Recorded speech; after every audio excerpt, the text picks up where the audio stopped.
104 games have been played between the Alabama Crimson Tide and the Tennessee Volunteers. It's one of college football's most storied rivalries.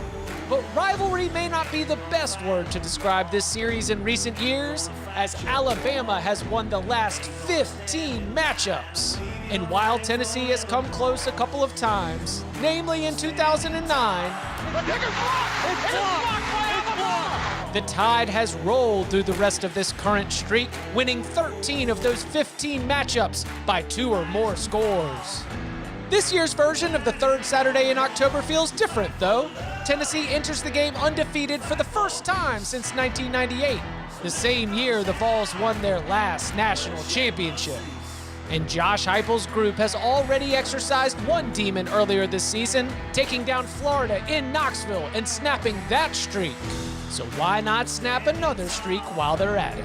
Won't take it anymore. Everybody knows who's coming to town and the opportunity that we have, so looking forward to that. But a 16th win over Tennessee sounds pretty good to Alabama. And on paper, the Tide has all the advantages. A better quarterback, running back, receiving core, defense, and of course, head coach. Nick Saban has yet to lose to Tennessee as Alabama's man in charge, but the GOAT is well aware that this game is not played on paper. This is a really, really good team, a real challenge for us, and we got to get it right ourselves so that we do a better job of putting ourselves in position of having a chance to be successful, and when we do that, we got to take advantage of it.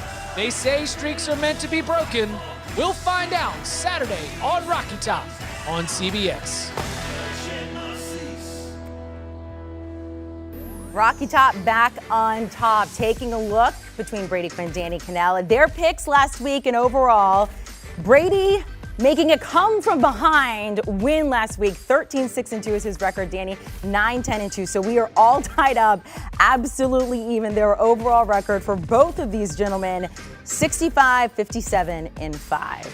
Welcome to CBS HQ. I'm Amanda Guerra along with Brady Quinn. We're about to be joined by Danny Kannell. Brady, I guess I'll start with you. We'll bring Danny in here in a second because you had the winning record and you've now tied everything up. Congratulations. It's all tied up. Still a lot of football left as we bring in DK. I mean, I'm more curious to get Danny's thoughts right now because he was in that lead pole position. Now you're starting to feel a little bit of the heat, buddy. No, I actually was wondering if that graphic was correct or somebody just hit copy and paste. It's pretty wild that we have the exact same record through 6 weeks.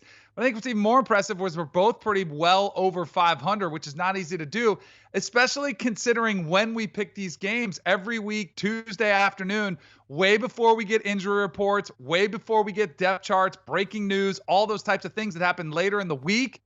I think we should both be patting each other on the back, and we'll see how it plays out in the end. I don't know. I got some more saved in me. I've been doing a little extra film work, so I'm good to go. That's why you're at home today. All right, and it's interesting, like one week one of you does really well, and the other week one of you does really well, and here we are dead even. Let's start with the SEC on CBS. We're going to go through some SEC games first. Number 3, Alabama at number 6, Tennessee. Tennessee last week going down the Death Valley, blowing out LSU. Alabama, Danny, you mentioned injury reports. We're not sure yet if we're going to see Bryce Young play here. Alabama favored by 7.5 on the road. The total 65 and a hook. Danny, we'll start with you. So this is probably for me the hardest pick of the week. And I'm under the assumption that Bryce Young is going to play, which is why I'm going to take Alabama and lay the 7.5. And of course, you get it at 7. If it comes down there, jump on it then when you can. Obviously, that hook plays a big part in this one, especially if you like Bama and laying the points.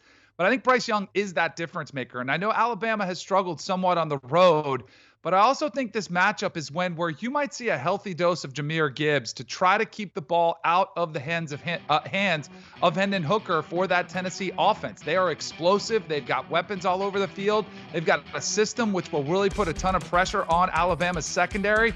But if Bryce Young is healthy, again, I'm assuming he's going to play, I think Bama's just too much for this Tennessee team. This Tennessee team is a great story, and I do think that they clipped one of either Bama or Georgia. And it's kind of crazy that I think that the matchup actually works better if they put up points on Georgia than Bama. But I think this game, they get overwhelmed a little bit too much, so I'm not buying into them just yet. I do think it'll go over too. I think both teams will be able to put some points on the other. So I like the over as well. But I'm going to take the Tide until Tennessee proves to me they can knock them off. I'm going to go ahead and take the favorite.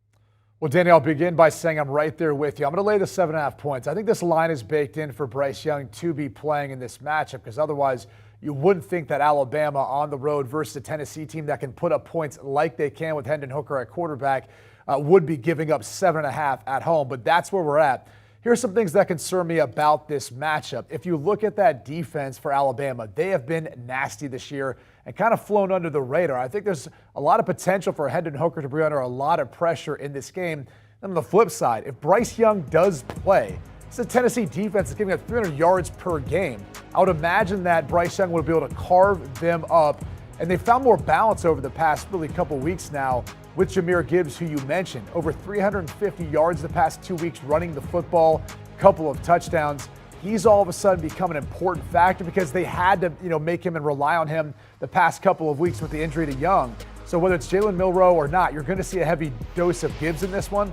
I'll lay the 7.5 points. I'm with you. I hate the hook. Don't feel great about it this early in the week. But I'm on the other side of the overall total. I think it's going to be an under. I think you're going to see this Tennessee offense stymied a little bit by this Alabama defense. I think we've underestimated just how good they are. Bottom line is there's a couple of opportunities for two guys in this game to have their Heisman moment. Maybe three guys if you include Will Anderson, but Bryce Young, Hendon Hooker, here it is. It's this matchup, and then I think it's the SEC championship game for each one of these guys. We'll see who emerges on top and who's going to be in the front position there for the Heisman after this game. A lot on the line for the SEC on CBS. Alabama at Tennessee. Let's go to number 16, Mississippi State, at number 22, Kentucky. The last time Mississippi State beat Kentucky in Lexington, by the way, Dak Prescott was still their quarterback there. Another quarterback injury update here. Mark Stoops says Will Levis is day to day.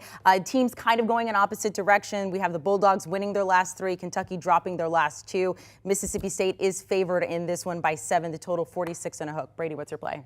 I'm going to take the points here with Kentucky. I mean, one, I think when you go back and look at, what's happened the past couple of weeks. For starters, Will Levis didn't play last week. You had your backup in. That's always going to be tough, too. And I know you suffer a loss like that South Carolina team that has no business beating you, but the reality is if Levis is playing, probably a different outcome. But this matchup to me is most intriguing because you've got Will Levis, who's going to be one of the top prospects. I think Will Rogers, who deserves a lot more credit for really what he's been able to do this year. I mean, everyone knows that you're going to be a prolific passer in Mike Leach's system, but he's leading the SEC right now in passing, and he's taken on a Kentucky defense that's at least ranked 3rd right now in pass defense. So it should be a good matchup. The X factor to me, it's going to be the physicality of the rushing attack for Kentucky. And I just think overall, with Chris Rodriguez back now, they have leaned on that a little bit more. I think this Kentucky team is able to keep this one close, maybe even pull off the upset. So I'm going to go ahead and take those 7 points and the Wildcats. All right, I'm on the other side of this one. I like Will Rogers a lot. 22 touchdowns, 3 interceptions. In his last 3 games, he's really cleaned it up and doesn't have any interceptions. 12 touchdowns, 0 picks in the last 3 games once he's gotten into SEC play. I don't think he gets enough credit because people just think, oh, it's a Mike Leach system thing, which there is some truth in, but you still have to operate within that system against SEC defenses, which he has been absolutely phenomenal in. I love watching him play. He hangs in that pocket, reads it out. If he has to scramble out and make plays, he does. I'm looking at this game too, and if Will Levis, if I knew 100% he was playing, I'd probably be a little bit more nervous about it. But there was a pretty dramatic drop-off once he came out of that game. And if he doesn't play, I think you'll see 9 guys up in the box for Mississippi State that will try to shut down Chris Rodriguez. And then if you shut him down with a backup quarterback who really struggled against South Carolina last week, I think it could be a long day for Kentucky. Again, Will Levis plays. If he's day-to-day and he does play, I'd be a little bit more cautious about this one. But if he doesn't, I think Mississippi State does just like they did to Arkansas, wins big because Arkansas didn't have their quarterback either. Will Rogers, by the way, 69 career passing touchdowns, just 2 away from breaking Dak Prescott's all-time school record. Let's go to Vandy at Georgia. Georgia back up to the number 1 team in the country. They are favored by 38 in this game. This is the 4th time this season Georgia has been a 30-point favorite or more. They have failed to cover each time thus far. Danny, speak to our good friend Barton Simmons over at Vandy. What do you think happens here? That's right, Amanda. You know I'm a good friend, and he usually looks out for me in these situations when I take Vanderbilt as the heavy underdog, which I am going to do again. To be honest with you, I hate these big numbers, but you gave a great stat there about how Georgia has fared when they're a 30-plus point favorite. Not very well. I mean, I kind of look at Georgia and I'm like, what version are we going to get? Are we going to get the version against Kent State or the version against Missouri, which actually almost lost the game outright?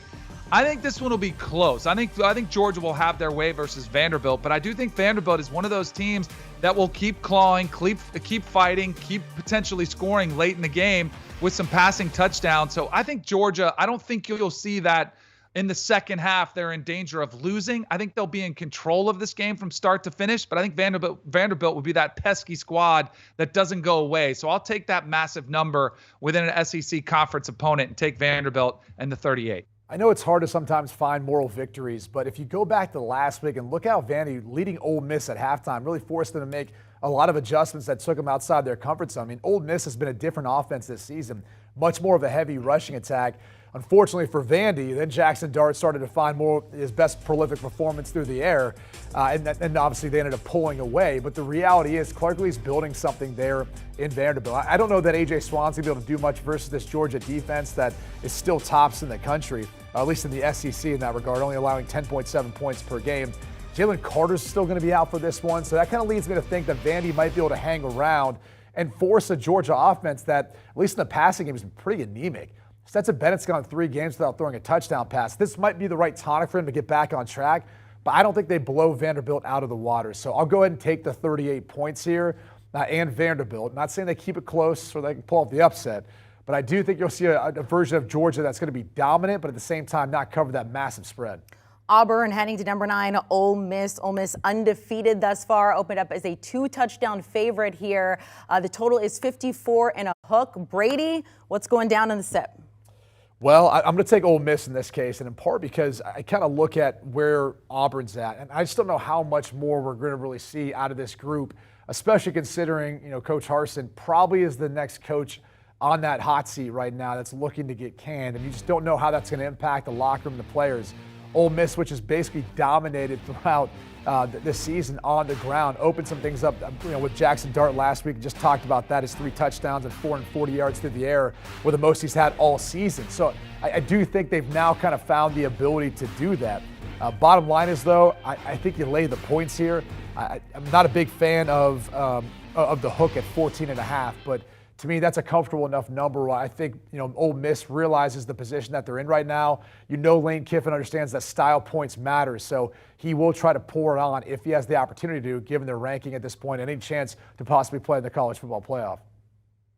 Yeah, I believe Lane Kiffin, didn't he score a touchdown late against Vanderbilt to ensure the cover? Some of these coaches do pay attention. They want to keep their boosters happy, as he did last week, but I'm going to take Auburn here. I think you get one last gasp because I keep trying to figure out this team too, and I have no idea what they feel about Brian Harsin. Last week, they still were trying late. Georgia's blowing out people across the board. They still did score that touchdown late in the fourth quarter, which did put some points up on the board for them. Robbie Ashford, clearly a different system than what they want to run. Not sure what's going on with TJ Finley if we see him again. But you mentioned the fact that Ole Miss has been running the football.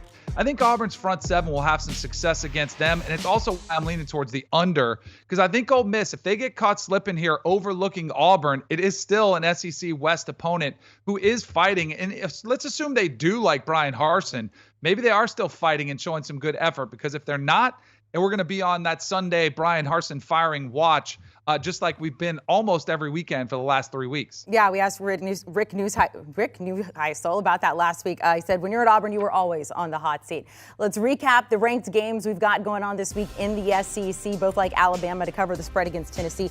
Opposite sides when it comes to Mississippi State at Kentucky, but both like the under there, and neither have Georgia covering another massive spread.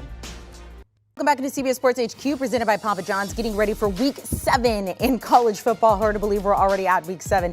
Big Ten ranked games, we only have 2 of them. Ranked v. ranked, number 10 Penn State on the road against Michigan. They're both teams going into that one undefeated. And number 24 Illinois, 6.5-point dog at home against Minnesota.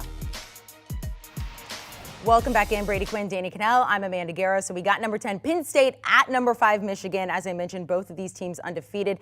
Penn State coming off a bye week here, a little rested here. Michigan coming off its road win against Indiana. Brady, you're at that game. You're going to be at this one here. Michigan favored by 6.5. What do you think? Yeah, it's an interesting line because I feel like it's bigger than maybe how these two teams portray themselves. I mean, Penn State, first off, coming off a bye, you know they're going to be prepared for this one. But I think the bigger concern for me is when you go back and watch the film of J.J. McCarthy, it was his best performance of the season through the air. However, we're still not seeing the downfield passing game really hit home. That was something where when you look at the first few weeks, lesser opponents, he was phenomenal. Since that point, once they started playing Big Ten ball against Maryland and started working through the schedule, he's had a harder time really connecting down the field. And I think teams are going to start loading up the box, in particular Penn State, to stop the rushing attack with Blake Corum and try to force things to go through the air. And we'll see if Michigan can adjust to that so far. But this Penn State team is going to be well rested. Look, they're one of the better defensive teams in the Big Ten. They've got a rushing attack with two backs in the backfield. Obviously, Nicholas Singleton and Katron Allen, their freshmen, are outstanding. In this one, though, this team's been battle-tested on the road, too, this year. Nice win over Purdue to start the season. They're right in the mix there in the Big Ten West. And then Auburn as well. I know that team hasn't played as well. Still a tough place to win in Jordan Harris. So I'm going to take the 6.5 points here in Penn State. I think this one stays close, maybe a lower scoring game, Danny. Yeah, I think so too. I think, especially with Penn State's rush defense being the second best in the Big Ten, I think they'll have some success shutting down Blake Corum. But I do think this could be J.J. McCarthy's moment. I think he is getting more comfortable in this system. We have to remember he hasn't started many games as the guy for the Michigan Wolverines. And I think once he's put in that spot, he's been okay moving the ball downfield, and he'll have to make the most of those opportunities. This about me is about Michigan coming back home to play at the Big House and being comfortable. And I know the last week was a little bit tighter than you would want. It was 10-10 at halftime against Indiana. You had the condition with Mike Hart, their running back coach, who was a father figure to a lot of those players. There were players hugging and in tears when they saw him taking off that ambulance. I thought that was a massive, you hate to put somebody's health as a perspective of distraction, because obviously you want to make sure that Mike Hart's okay. But I do think that was something the players had to deal with emotionally, and they were able to get past that. Now that it looks like Mike Hart's out of the woods and he should be okay, I think Michigan actually goes out there, plays more inspired, and gets the win at home. Sean Clifford has been nice for Penn State, but I just have a hard time picturing him going against this Michigan team and getting a win against this quality of an opponent. You mentioned, I feel like he was on the verge of losing his job because the Purdue game was so bad, and then he had that nice game-winning drive, which kind of took all the critics off his back. So I'm very curious to see how he performs in this moment. Till I see it, I'll go ahead and take Michigan and lay the points. I think that it has much to do about really the recruiting rankings of the five-star backup that was coming in behind him than anything else. And don't get me wrong, if Sean Clifford goes down, Penn State still has a shot because of that. But the reality is, in this matchup, this to me is all that experience of a guy who's been there in the big games before on the road. And much like he did in West Lafayette, driving down the field for the game-winning touchdown, I think this game could be one of those scenarios where you see a tight game and one where Sean Clifford has to do that in the Big House. Let's go to Minnesota at number 24, Illinois. The Golden Gophers had won 4 in a row before they lost to Purdue back on October 1st. So they're coming off a bye week. They're looking to get things right here. They are favored by 6.5 on the road. The total in this one, Danny, it's only 38. What do you think about this game? Principle, I got to go over, right? 38 is just so dang low. Although, if you watch that Iowa-Illinois game, you're like, how the heck are you going to see points, especially with Tommy DeVito most likely not playing in this matchup, and you're going to get Art Sitkowski in his place.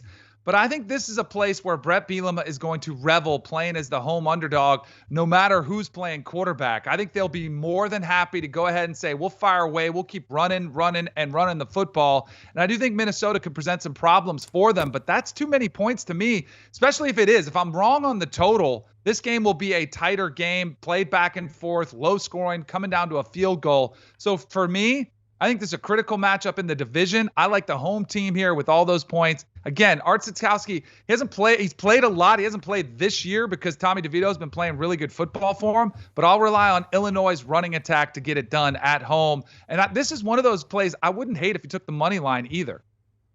Danny, I'm right there with you. I'm going to take the points in Illinois, obviously the home underdog in this case, but also for a couple of reasons. Look, Chase Brown's been phenomenal. He's the leading rusher right now in the Big Ten.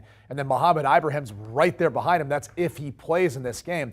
The one thing that concerns me about that pick and taking all these points is the fact that when Mohamed Ibrahim's healthy for Minnesota, they do not lose. This guy is unbelievable out of their backfield. I think it helps take a lot of pressure off Tanner Morgan, who didn't play some of his best ball when Ibrahim was out, obviously before Minnesota's bye week. But Bottom line is, I'm right there with you, although the difference for me is low-scoring game. I think both ground attacks are going to eat up at the clock. You're talking about both pretty physical defenses, too. So I don't know that we're going to see a whole lot of scoring in this one. So I think the under is still the play, even at that low number, and you see that tight game. So I'll take the 6.5 points here in Illinois Fighting Illini. Recapping ranked games we've got going down week 7 in the Big Ten.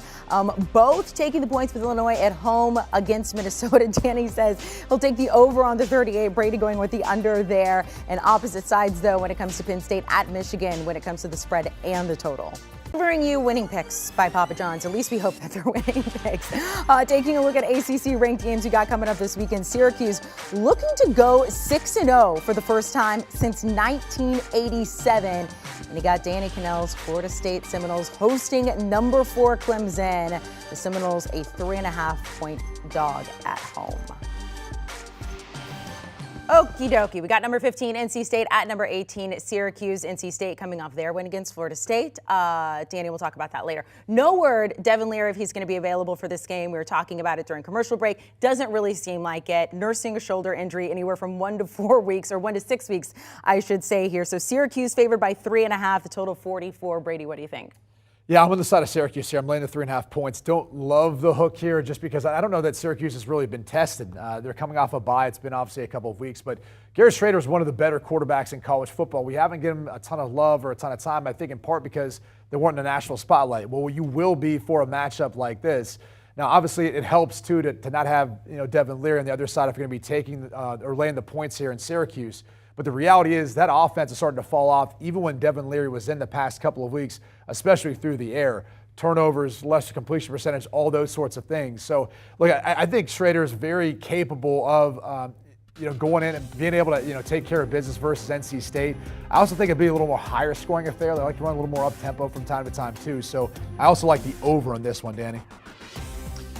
So I'm with you on Syracuse. NC State, now I watched a lot of that game. Obviously, I was heavily invested as my Florida State Seminoles were playing. And their offense, which had already been kind of limping in there to the finish with Devin Leary healthy, was atrocious in the second half, but they did what it took. They had -5 passing yards in the second half versus Florida State. That's right. Florida State did find a way to blow the 17-3 lead. Despite that, couldn't get off the field, gave them some good field position. But I think their defense is still one that's out there pretty tough. They did a good job shutting down Florida State and holding them scoreless in the second half. So they deserve some credit too.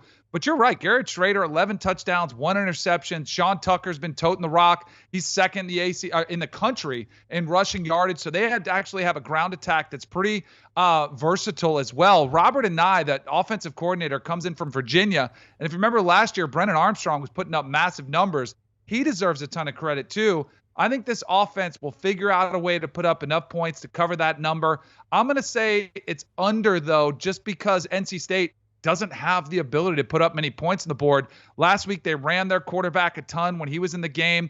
So I think they'll try to slow the game down because you're right. Syracuse goes up tempo. They go fast. They put up points. I think they'll struggle somewhat to do that against NC State. But I like the Cuse here and lay the 3.5. I'm just on the other side of the total. And to your point about Anae, if you look at the way Virginia's offense kind of fallen off this year, they've really struggled without his presence. So it's definitely something. He deserves more credit for what he's done at Syracuse. All right, Danielle. Number 4 Clemson at Florida State. Clemson has won 6 consecutive games against Florida State. They're favored in this one by 3.5. The total is 51. What is your play in this one? Amanda, I was blown away when I saw this number. I thought Clemson would be a touchdown, 7.5-point favorite on the road. But the fact that it's lower where it is tells me that maybe Florida State has an actual chance in this game. I think people are begging you to say, oh, Clemson, they're 4th in the country. They're going to roll into Tallahassee and walk out with a win. I think you'll get Florida State's best effort. This is a different team than they've had there the last few years. They are fighting as hard as possibly could be. They're getting great effort. Jared Verse has been a stud who's been playing through injury. Their defensive front has been outstanding. I think they present some problems for Clemson getting after DJ Uyunglele, who's been a lot better recently, but I think he could struggle on the road here. My question is for the offense, which struggled in that second half. Jordan Travis will be the difference in this game. maybe not throwing the football, as he struggled somewhat against NC State. He had the late interception there, but with his legs, he had 108 yards rushing against NC State. I think you'll see that trend continue against Clemson's front, whether it's designed runs or if it's scrambling outside the pocket. And once you do that, I do think it'll open up the door against a vulnerable Clemson secondary for Florida State to hit a couple big plays. I'll take Florida State in those points in this one, playing at home, what I think will be a packed house in Tallahassee. Danny, curious, if this was 2.5, are you still on the side of Florida State here? Because I kind of looked at this number. I was thinking, with the hook. Look at you trying to. Well, I'm just asking. Stir in the pot. Stir in the pot. Just throwing this out there. I don't have to. I want 3.5. All right. Well, I'm right there with you. I do think if this number was a little lower, I'd be on the side of Clemson here, because I think this will be a tight game for a lot of the reasons that you mentioned. I mean, look, Johnny Wilson's going to be a mismatch, I think, against any secondary, given his big playmaking ability, his size and catch radius. But Jordan Travis's running ability, Trayshawn Ward, that'll play its factor too. Obviously, that Clemson defensive front has been banged up from time to time, missing some key pieces. But I'm with you. I think it's going to be a tough environment. DJ Uiagalelei has been better this year, I think, as the year's gone on, in part because he has been more opportunistic in taking off and running the football in some of those big games to add to Will Shipley. But these teams are dead even. Statistically speaking, looking at any measure we want to look at, they are right there with each other. So I'll go with the home dog here, and I'll take the 3.5 points with you, DK. Danny, you take the 3.5. Don't question it. Just take it. Be happy with it. And we're going to move on here. Recapping ACC ranked games we've got going on. Only 2. So they both agree with Syracuse covering. They both agree with Florida State covering. However, they differ on the totals. Welcome back to CBS Sports HQ, presented by Papa John's. Taking a look at Big 12 ranked games. The Big 12 very interesting this year. Can't always say that for them. You get number 8, Oklahoma State at TCU. TCU coming off their road win against Kansas. Kansas going up against Oklahoma. Oklahoma getting shut out by Texas over the weekend. We're fine. Everything's fine. Brady Quinn, Danny Kannell, Amanda Kara with you here. Number 8, Oklahoma State at number 13, TCU. Both teams coming to this one 5-0. TCU favored by 3.5 points at home. The total, it's the Big 12, 68 and a hook. Big number, but we're not surprised by that. Brady, what's your play? My play here is taking the points in Oklahoma State. I mean, look, this line to me looks to be an overreaction really from what took place last week. Yes, TCU got a good win on the road versus Kansas, but I think Oklahoma State's in an upper echelon, very similar, at least offensively, to what TCU's been this year. I mean, look, you got 2 of the best quarterbacks in the Big 12, in Max Duggan and how he's played this year, 14 touchdowns, only 1 interception, and Spencer Sanders, and the way he's cleaned up a lot of his turnover issues as well. So there's a lot of offensive firepower. The difference in this one, Danny, it's going to be third down, and that's where really Oklahoma State can make and break its season, but in particular this game. But it's really what's allowed them to be effective. They're number 1 in third down defense, on defense, obviously, and that's going to be a struggle, I think, for TCU. That's a struggle to stay on the field. And on the flip side, TCU's defense is going to struggle to get Oklahoma State off the field. So for me, the game's won and lost on third down, and I'll go ahead and take Oklahoma State. I'll take the points, by the way, but I think they're going to win this one outright. Wow, we'll see how this goes. I've liked Oklahoma State all year. The Big 12, the top 5 teams in there are so evenly matched. I think that all of them could go either way. I was really tempted to take Oklahoma State. And I started looking at TCU and look at the amount of times they've been tested, especially on the road. They had a nice win at SMU, who's a really good squad, puts up a lot of points. Then they had the dominant win over Oklahoma, which maybe doesn't look quite as impressive now. Sorry, Amanda, but that offense was pretty really emphasized explosive. the word dominant there too, Danny. I heard it. I heard it. I know. It was. And then I think they went on the road, and I know that Jalen Daniels got hurt, but there wasn't that much drop-off in Jason Bean, and I thought it was really an impressive win. I'm going to ride the momentum of TCU coming back at home. Oklahoma State has been nice. I think this will be really tight to the number. I'm a believer in Sonny Dykes. I got a buddy of mine who texts me every single week. He's like, he's the cover king. He's the cover king. Like, always tells me what a great coach he is, especially against the number. But I'll say in this one, Max Duggan, too, what a story he is. Did not even win the starting job, gets the opportunity, doesn't cry, doesn't transfer, doesn't go somewhere else, waits for his opportunity, and has actually taken over this starting job and played outstanding football in Sonny Dykes' system. I'll take the Horned Frogs here playing at home against Oklahoma State. All right, number 19, Kansas at unranked Oklahoma. Quarterback update for you. So Jalen Daniels, doubtful. We don't think he's going to play. We do think Dylan Gabriel is likely to return. Not for sure yet. Oklahoma favored by 7.5 at home in this one. Total 64 in a hook. Danny, you get first say. Man, remember I told you I didn't take any favorites over a touchdown in the Big 12? No, but I've basically kind of like blanked on everything in the Big 12 because, for my mental sanity. I lied. Okay. I lied. Okay. I'm going to take Oklahoma here. And in large part because I do think Dylan Gabriel comes back. And I hope he does. Like if he doesn't, I want this bet off the table as quickly as I can. But he was close to playing last week against Texas. They did have him out there. They were trying to play little games and try to make it look like he was playing. But I do think he was close. And I think another week removed from that concussion that he had a few weeks ago, I think he'll be cleared to play. And I do think there is a massive drop-off in backup, as I just mentioned. But I do think the offense will get back on track. And I'm curious to see how Kansas does in this position. Jason Bean did play phenomenally well. 4 touchdowns, 1 interception. It's a little bit different when you have to think about being the starter. Like what happens? All the eyes are on you. You are the guy. And I'm just going to go with the flat-out desperation of Oklahoma's squad. Losing 3 in a row, they absolutely cannot afford to have this game close. I'm going to say they run away with it, clear that number, and get the cover and the win. And you can breathe a little bit of a sigh of relief, at least for this week, Amanda. Yeah, this line has baked in the fact that Dylan Gabriel is going to start at 7.5 points. I mean, this Kansas team has not led you to think that they couldn't keep this margin closer, especially Oklahoma's looked the last few weeks. There's a lot of concerns I have, though, about this Oklahoma team. Obviously, a lot of the big plays the defense has given up, that's an issue. I mean, we're talking about a shutout and the amount of points that were given up last week. We haven't seen this since 1945 in Oklahoma. So a lot of concerns about the direction of where this team's going right now. I do think they'll be in a better place with Dylan Gabriel because of his ability to operate Jeff Levy's offense. Because if he's not playing, apparently we're just running Wildcat right now. So not many adjustments or not much faith in the backups there in Norman. But the reality is they should be fine here. I think they get back on track. Jason Bean's solid, and you talked about his performance last week. Here's the problem. They're one of the more creative offenses at KU as far as what they do, utilizing Jalen Daniels and Jason Bean. You don't have that in your back pocket anymore. A lot of that deception, a lot of the creativity that you're utilizing with a 2-quarterback system, having 1 play running back, 1 play wide receiver at times, that's no longer a part of your call sheet. I think it's going to be a little harder for KU to develop that sort of offense versus Oklahoma. Even as bad as they've looked, go back to the TCU game. It's about 3 or 4 plays, the big plays that they gave up. The rest of the game, they actually played pretty well. So I'm with Oklahoma here. I'm with you here, Danny. I'll lay the 7.5 points. Our first lock unity. How about that? Having to do with the Oklahoma Sooners. I have no faith in that game. I hate everything until it's positive. All right, Iowa State at number 22, Texas. Texas, of course, coming off their very big win against Oklahoma, favored by 16.5 at home. The total is 50. Danny, I'll give you first say on this. And I'm also curious because I was listening to your podcast and they were arguing about where Quinn Ewers ranks among college quarterbacks because some people are arguing about number 1 right now. What do you think? He's up there, but he hasn't done much.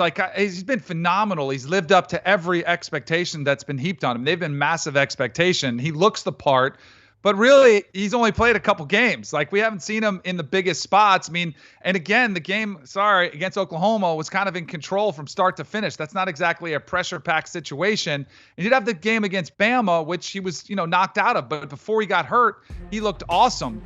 Physical ability-wise, he's got as good as talent as anybody out there. But I need to see him play a little bit longer before I'm out there, putting him even close to Bryce Young or C.J. Stroud or some of the other top quarterbacks in the game. As far as it pertains to this one, Amanda, this is a hangover special. Texas has been great win. They're celebrating there at the Texas State Fair, enjoying it, reveling in it. They better be ready because Iowa State, Matt Campbell's squad, remember, as an underdog is the place to take Iowa State and the Cyclones. And if you look at their record, they easily could be undefeated. They had a 1-possession game against Baylor. They had a 3-point loss on the road to Kansas. And this past weekend, lost by 1 against Kansas State. All pretty good teams. I think Texas will get their best effort. As long as it's over that 2-touchdown number, I'll take Iowa State all day long. I'm with you. I think Iowa State's defense keeps them in this one, but this is like an Iowa State Matt Campbell special once a year. they do this. They hang around. They keep a game close, maybe even pull off the upset. I don't think they do in this case, but 16.5, that's a lot of points. And look, Quinn Ewers has been as advertised, came back, and it didn't look like he skipped a beat. We also should give Bijan Robinson some love, too. He was running all over the Oklahoma Sooners defense. But, Danny, as you pointed out, wasn't really much to defend against Oklahoma, not having Dylan Gabriel out there. This will be a different story. Decker's at Iowa State, it's a different offense. They opened some things up now. Breece Hall's no longer there. Now you're talking about an offense that's third in the Big 12 in passing, so they can sling it around a little bit. Xavier Hutchinson's one of the better wide receivers in the Big 12. He'll allow them to stay close in this game, but this one to me is one that's 16.5. It's just too much. I can see Texas winning by a couple of touchdowns, but not anything more than that. So I'll go ahead and take the 16.5 points here. Recapping ranked games in the Big 12, we have one lock unity, our first one of the show there. Both Brady and Danny like Oklahoma to cover and the over in that one. Opposite sides when it comes to Oklahoma State and TCU there, but Brady says he thinks Oklahoma State can win outright. Iowa State and Texas both taking the points with Iowa State. Week 7 college football picks, ranked games, other notable ranked games. We got 2 of them for you, including number 7, USC, still undefeated. At number 20, Utah there. The Utes trying to rebound after their loss to UCLA. James Madison entering the top 25. First year in FBS for them. Congratulations. And they are favored by 11 at Georgia Southern. Let's dive in. Number 7, USC at number 20, Utah. Utah, as I mentioned, coming off that loss to UCLA. Brady, I'm curious. USC 6-0 for the first time since 2004. Do you think teams are starting to somewhat figure out Caleb Williams? Yeah, to a degree. I think what you're seeing is a lot of softer coverage, lighter boxes. They're forcing them basically hand the football off to Travis Dye. You're seeing a lot more production from him.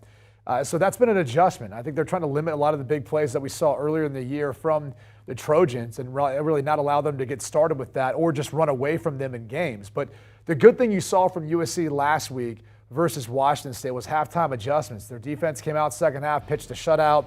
They were more physical up front. I think you saw that too from their offense and adapting to what they were going to see from Washington State. Similar challenge this week. Utah's a very physical team on both sides of the football. I give them the edge here, though. I just think they're a more complete team when you look at some of the maybe the issues or lack of depth that USC has on defense. I think it's going to showcase itself. Cameron Rising's having himself quite the season. He's a dual threat quarterback. He can hurt you with his legs.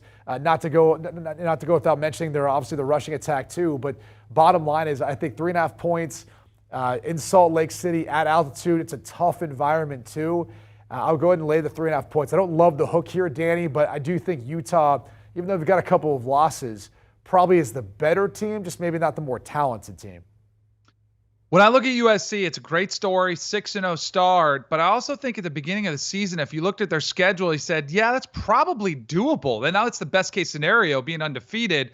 But now's when the fun begins. Now when we get to find out what USC is for real. And I'm with you. I like the Utes here playing at home. Rice Eccles playing at altitude. There's going to be a loud crowd. It's going to be crowd noise you're going to have to handle. It'll be one of the more hostile environments. And it'll be the most talented roster they've faced. This has been a perennial team that has been in the hunt for Pac-12 championships the last 3 or 4 years with Kyle Whittingham doing a great job. They will test the physicality of the USC front seven with Tavion Thomas running straight at you. Cam Rising, who is coming off one of his worst games with just 0 touchdowns, 1 interception. But I thought the UCLA loss was more about UCLA being a really, really good football team than it was about Utah not being competitive. In that game, UCLA jumped out right ahead, kind of Utah could never get their way back in the game. Playing at home, a little more desperate. I like Utah in this situation too. The only thing I'll disagree on is the under. I think their defense will be able to keep USC's offense in check, which more teams are starting to do. Amanda said if they figured them out. I don't know if you ever figure out all of that talent, but teams surely have figured out how to slow them down somewhat. Fun story if you're not paying attention to it. Number 25, James Madison, moving over to FBS. First season there. Undefeated. They're favored by 11 against Georgia Southern at Georgia Southern. By the way, they're outscoring their opponents, and you can keep in mind their schedule, by more than 29 points per game this season. Brady, what do you think about this game? It's going to be a high-scoring game. Look, these are the top 2 scoring offenses right now in the Sun Belt, so you know that. James Madison's led by their quarterback, Todd Centeio, and he's coming off one of his better performances last week in a win over Arkansas State. So they're building a lot of momentum, but something tells me here at Georgia Southern, who can also put up a lot of points, Kyle Van Treese is leading the Sun Belt in passing. Even though he's had an issue turning over the football, I do think this one has the smell of like a backdoor cover for me. with Georgia Southern being able to keep this one close in the end. So I'll go ahead and take the 11 points here. Let's not forget Clay Helton, who's now coaching Georgia Southern. He's had the ability to pull off some upsets too. We saw them surprise everyone in Lincoln and beat Nebraska, which ultimately started kind of the doom or the end of Scott Frost's tenure there. But I think they'll be able to keep this one close within that number. So I'll take the 11 points, Danny.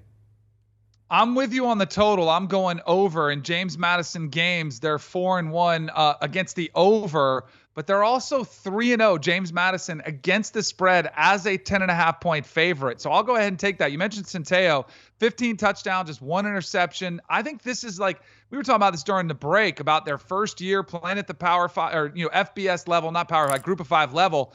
Every game is like a Super Bowl. Now they've got a 25 in front of them. They're ranked for the first time. I think they're enthusiastic. The fact they can't play in a bowl game, as we were just the man was just telling us during the break, I think that adds a little bit more fuel to every single game, realizing that, hey, we gotta go out there and impress people now because we don't have much to impress for when the season is done. I think something special is brewing, and it's just one of many stories in college football this year. The Lance Leipold Kansas story is great. Now you got TCU coming to the forefront. USC's back in the mix. So many great stories, and James Madison is one of them because that's a fantastic story about them making this jump. You don't typically see teams, have this much success this soon, right away in their first year. It's a great story, so I'm going to go ahead and lay those points with them. And we love those stories in college football. Recapping these last couple of ranked games there. Both laying the points with Utah at home. Both like the over 66.5 for James Madison, number 25 at Georgia Southern there. Winning ingredients presented by Papa John's. Best bets, best winning ingredients for this week. Danny, what is your best bet? All right. I think there's value on the Miami Hurricanes this week. I think there's value because they lost against North Carolina at home, but I think that was more about North Carolina and Drake May being one of the better offensive attacks. But in that game, Tyler Van Dyke also found something in that game. Now, North Carolina's defense isn't very good, but I thought it was more about confidence for the Hurricanes.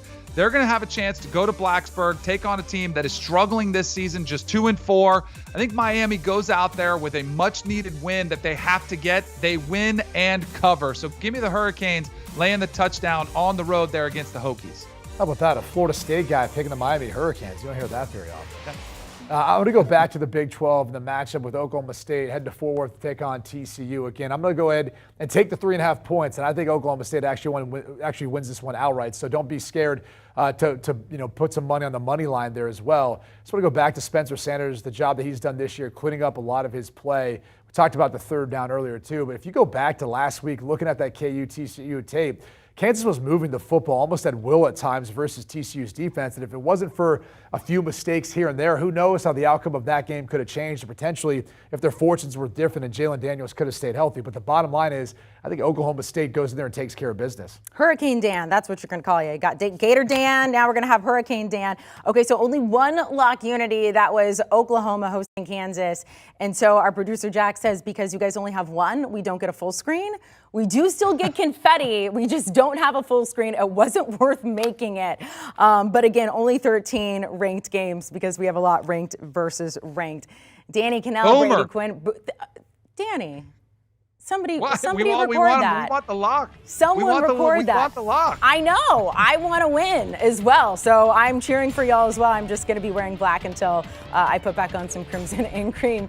We appreciate it. Danny Kannell, Brady Quinn, Amanda Guerra. Enjoy week 7. Do you want a sports network that delivers everything that matters about the game? The highlights, the picks, the instant analysis, no yelling, no fake debates, no politics. Hit the subscribe button and never miss a moment.